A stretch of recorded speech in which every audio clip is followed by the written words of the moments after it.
और बलवान के छोटे भाई का नाम क्या होना चाहिए? बलवान से छोटा शैतान, हैरान, परेशान? नहीं नहीं नहीं नहीं, हाँ, हनुमान।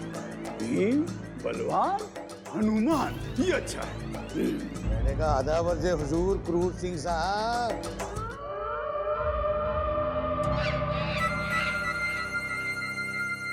ये जल्लाद आज पहली बार हमें सलाम करके मुस्कुराते हुए दिखा है। वाह, तीसरे सुपुत्र का नामकरण करते ही शुभ संकेत मिलने लगे। वक्त आने पर गधे को भी बाप बनाना पड़ता है चंगेज खान। जिस बेवकूफ को मैं पूरे महल में ढूंढ रहा था वो खुद ब खुद चल के मेरे पास आ गया। हुजूर, ऐसी क्या गलती हो गई हमसे जो आप खफा खफा हैं? हमारे आदाब का जवाब भी नहीं दे रहे हैं। हम समझे तुम्हें मुस्कुराते हुए देखने का हमें भ्रम हो गया है, क्योंकि पहली बार तुम्हारे इस पत्थर की शिला जैसे कठोर मुख पर हमने इतनी कोमल मुस्कान देखी। हम समझ नहीं पा रहे हैं कि इस मुस्कान के पीछे कारण क्या है। हुजूर शूरवीर क्रूर सिंह साहब, मेरे आका महाबली सोमनाथ, आपकी शूरवीरता और आपकी बुद्धिमानी के इतने कसीदे पढ़ते हैं कि उन कसीदों को सुनकर मेरे ये खूनी लब खुद ब खुद मुस्कुराने पर आमादा हो गए। सच? तुम्हारे काका, हमारा मतलब तुम्हारे आका सचमुच हमारी इतनी प्रशंसा करते हैं, या तुम अपना मन बहलाने के लिए हमसे मस्खरी कर रहे हो चंगेज खान? हुजूर, गुलाम कहिए गुलाम। आपके मुख से गुलाम अच्छा लगता है। अगर आपको यकीन ना हो तो आप खुद चलिए। आपके इस खूबसूरत चेहरे को देखने के लिए मेरे आका बेताब हैं। लगता है भीम और बलवान का तीसरा भाई हमारे भाग्य के द्वार खोलने आ रहा है, अन्यथा सोमनाथ और चंगेज खान जैसे शैतानों से इतना सम्मान किसे मिलता है? हुजूर, क्या सोचने लगे? इतनी दूर चलने के लिए आपको क्या जहमत होगी?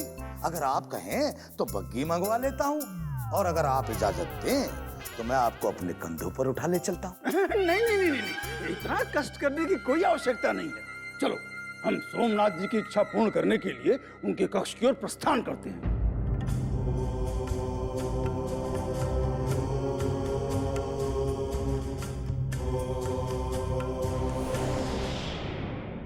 आका, शूरवीर क्रूर सिंह तशरीफ ले आए हैं।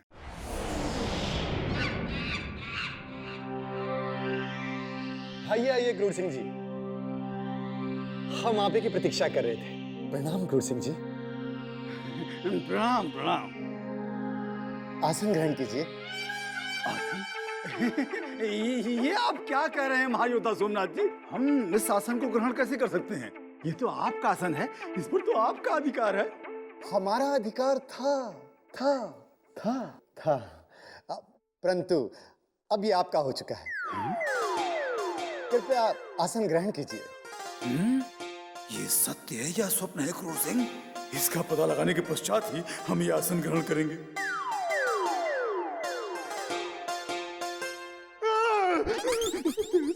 सत्य। क्या हुआ क्रूर सिंह जी? हमारे कक्ष में पधारते ही आपको ऐसा कौन सा सत्य दिखाई पड़ गया? ये क्रूर सिंह जी अपने ही दांतों से अपनी उंगली क्यों काट रहे हैं? क्या इन्हें भी खून पीने का शौक है? कमाल के दरिंदे हैं आप, अपना ही खून पीते हैं। इसीलिए तो हम सबसे अनोखे, सबसे निराले और सबसे सुंदर हैं चंगेज खान। हुजूर, इज्जत अफजाई का बहुत बहुत शुक्रिया। मुझे गुलाम कहें, चंगेज खान ना कहें। गुलाम? और आप मेरे आका के तख्त पर तशरीफ रखें, नहीं तो खड़े खड़े आपके पैर दुखने लगेंगे। हाँ, अवश्य आने वाले तीसरे महायोद्धा की रगों में हमारा ही खून दौड़ रहा है। शायद हमारे उसी नन्हे महायोद्धा के भाग्य से एक रंग को अचानक किसी राजा को मात कर देने वाला सम्मान प्राप्त हो रहा है। चंगेज खान, हुजूर। चुल्लू भर पानी लेकर आए लेकर आया हुजूर। ताकि हम महायोद्धा क्रूर सिंह जी के चरण कमल धोकर कुछ पुण्य प्राप्त कर लें। नहीं नहीं महायोद्धा सोमनाथ जी, हम इतने अधिक सम्मान के पात्र नहीं हैं। महायोद्धा सोमनाथ नहीं प्रभु, केवल सोम कहिए। आपका सोम। केवल सोम?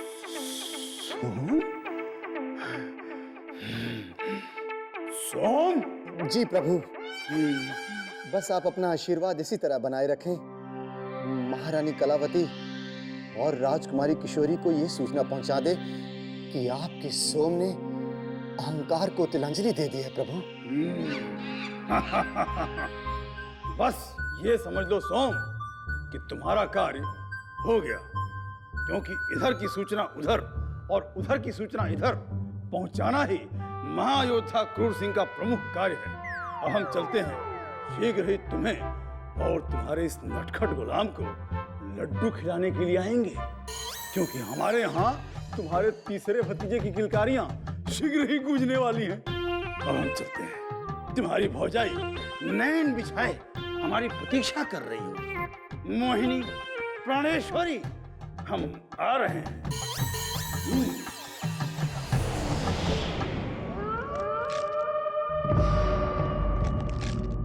आका,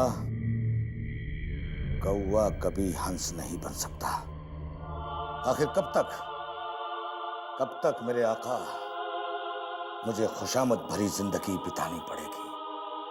जब तक हमारे सोचे हुए कार्य पूरे ना हो जाएं, तब तक चंगेज खान, उसके पश्चात तुम समस्त शत्रुओं के रक्त से नहा लेना। यह महायोद्धा सोमनाथ का आदेश है। जब तक हुजूर के सामने अपनी वफादारी साबित नहीं करूंगा, तब तक चैन से नहीं बैठूंगा नाजिम।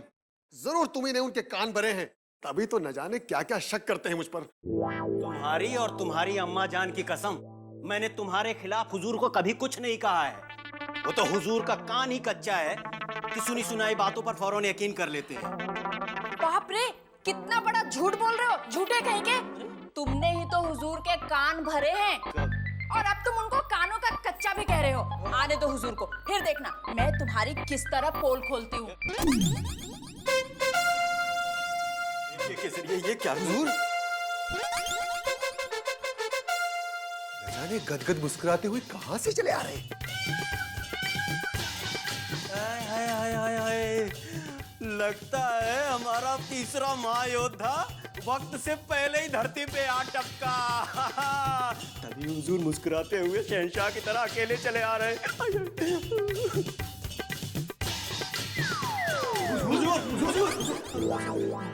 अरे कहाँ थे तुम तीनों? हम तुम तीनों को ही ढूंढ रहे थे।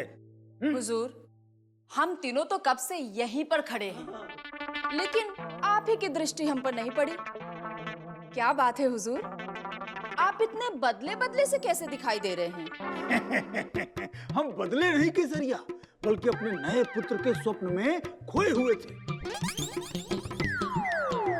हमारा तीसरा पुत्र भीम बलवान का सबसे छोटा भाई हनुमान इतना भाग्यशाली है, इतना भाग्यशाली है कि अब देखो सोमनाथ और चंगेज खान भी हमारे सेवक बन गए हैं। बात को घुमाइए मत हुजूर, इतना बता दीजिए कि आपने मुझे माफ कर दिया ना हुजूर। अहमद, हम तुमसे नाराज थे ही कहाँ, समय बिताने के लिए तुम्हें सता रहे थे।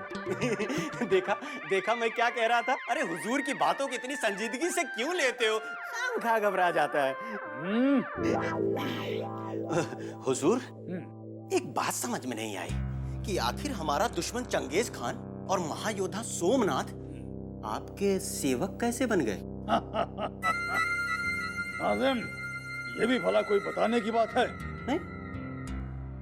हमारा बल, हमारा शौर्य, हमारी सुंदरता बड़े बड़े राजा महाराजाओं को हमारा सेवक बना देती है। तो सोम और चंगेज की बिसाथी क्या है? अरे हुजूर, ये आप क्या कह रहे हैं? सोम? बाप रे, लगता है आपने भूल से महायोद्धा सोमनाथ जी को सोम कह दिया होगा। अरे चुप हो जाइए हुजूर, यदि उनके गुलाम ने सुन लिया तो अनर्थ हो जाएगा। बोला? तुम कहीं उस चंगू की बात तो नहीं कर रही केसरिया, जो रक्त के लिए इधर उधर मारा मारा फिरता है? धीरे बोलिए हुजूर। यदि उस दरिंदे चंगेज ने सुन लिया तो हम तीनों का रक्त निचोड़ लेगा। और हुजूर, क्या आप नहीं जानते कि महायोद्धा सोमनाथ जी का कक्ष समीप में ही है? महायोद्धा क्रूर सिंह सब जानते हैं केसरिया, परंतु शायद वो चंगू मंगू, मेरा मतलब है सोम, ये नहीं जानते कि यदि वो हमसे टकराएंगे तो हम उन्हें नींबू की तरह निचोड़ देंगे। चंगू मंगू, सोम, बाहर आओ, गुलाम के बच्चे बाहर आओ। अबे ओ गुलाम के बच्चे बाहर आओ। चुप हो जाइए। बाहर आओ।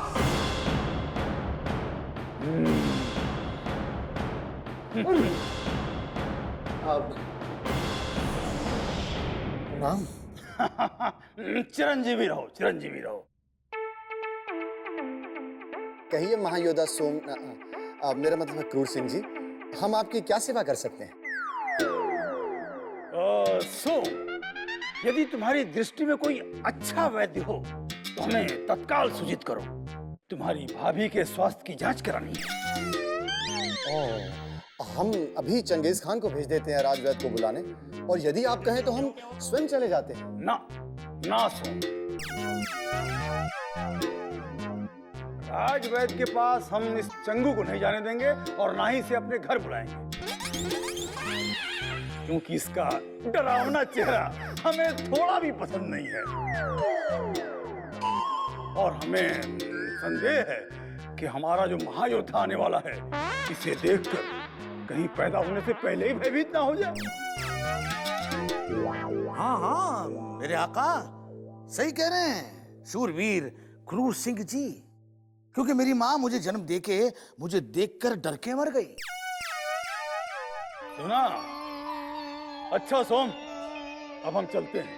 यदि भविष्य में हमें तुम्हारी या इस चंगू की आवश्यकता पड़ी तो हम तुम्हें अवश्य याद करेंगे।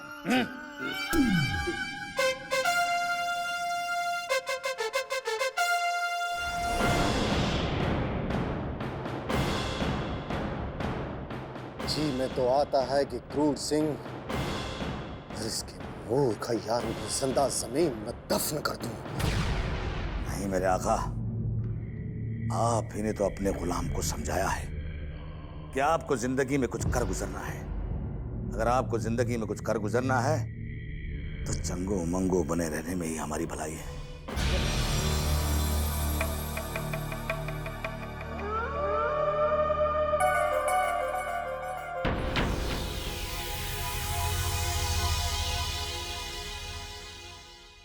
प्रणाम मृणालिनी। महायोद्धा सोमनाथ, आप मुझे क्यों प्रणाम कर रहे हैं? आदाब मोहतरमा। कहिए गुलाम क्या खिदमत करे आपकी? ये क्या हो रहा है महायोद्धा सोमनाथ? महायोद्धा सोमनाथ नहीं, केवल सोम कही। सोम कह के पुकारिए हमें देवी। लगता है महायोद्धा सोमनाथ को इस जल्लाद चंगेज खान ने कुछ अधिक ही मदिरा पिला दी है, जो ये इस तरह की बहकी बहकी बातें करने लगे हैं। अभी इनसे तुरंत पीछा छुड़ाने में ही भलाई है। क्या हुआ देवी? किस सोच में डूब गई आप?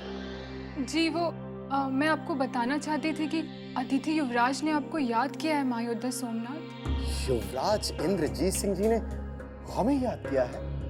हम स्वयं जाएंगे उनके पास।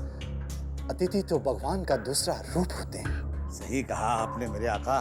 चलिए जल्दी से मेहमान खाने में चलते हैं, मेहमान को कोई तकलीफ ना होने पाए।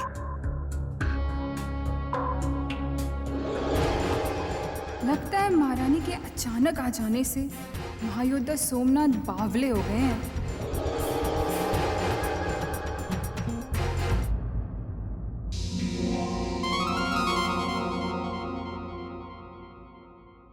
युवराज इंद्रजीत सिंह, आपने हमें याद किया।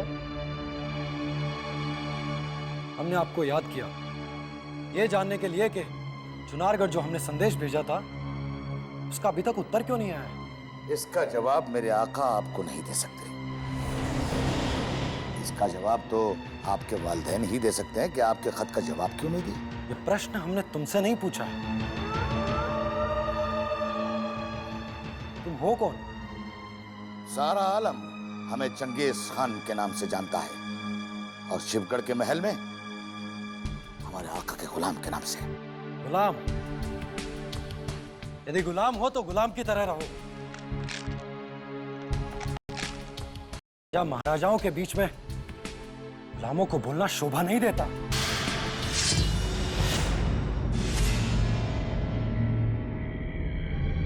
इस खिलौने से हमें डराने की कोशिश मत करो चंगेज खान।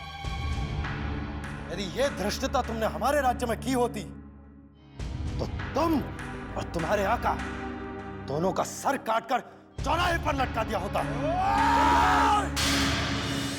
रुक जाओ चंगेज, रुक जाओ।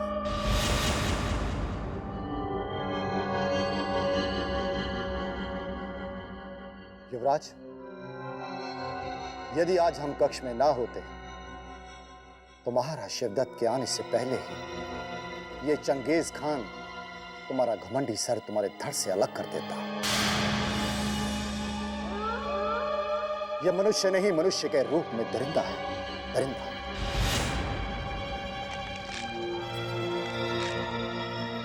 कहीं ऐसा ना हो कि जीवन भर तुम्हारे माता पिता तुम्हारी तस्वीर देखकर आंसू बहाते रहे।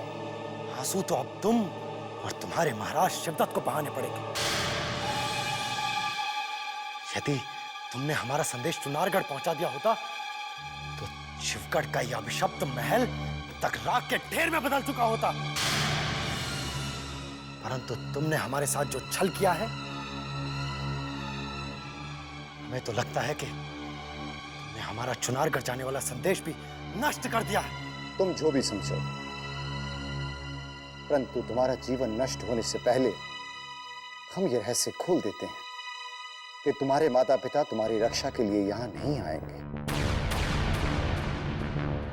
क्योंकि तुम्हारा संदेश पहुंचने के पश्चात भी उन्होंने कोई उत्तर नहीं दिया। झूठ बोल रहे हो तुम। हमें तो यह भी तुम्हारा कोई षड्यंत्र लगता है। यदि हमारे पिताश्री को यह पता होता कि हम शिवगढ़ के महल में बंदी हैं, तो यहां रक्त की नदियां बह जाती। अंततः शत्रुओं ने हमारे पिता समान महाराज जयसिंह के प्राण छीन लिए। यदि शत्रु हमारे युवराजों को उनसे दूर नहीं करते तो आज हमें विजयगढ़ के महाराज को खोना नहीं पड़ता। आप ठीक कह रहे हैं महाराज। अब शत्रु को सबक सिखाने का समय आ गया है। हमें तुरंत शिवगढ़ के किले पर आक्रमण कर देना चाहिए ताकि हम समस्त शत्रुओं का नाश कर सकें और महाराज जयसिंह को श्रद्धांजलि दे सकें। क्षमा कीजिए मान सिंह जी, हम किसी भी तरह आक्रमण करने की स्थिति में नहीं है। यदि युवराज आनंद की तरह युवराज इंद्रजीत सिंह भी मुक्त किए गए होते तो हम स्वयं शिवगढ़ को तहस नहस कर चुके होते। परंतु इतने समय से हमारे समस्त महायोद्धा कर क्या रहे हैं संग्राम सिंह? हमारी तो यह समझ में नहीं आ रहा है, आखिर कब तक हम हाथ में हाथ रखे खामोश बैठे रहेंगे? अभिमन्यु, परमवीर सिंह और तेज सिंह जैसे महायोद्धा आखिर ऐसी कौन सी रणनीति बना रहे हैं जो वो तीनों जंगल में अकेले भटक रहे हैं?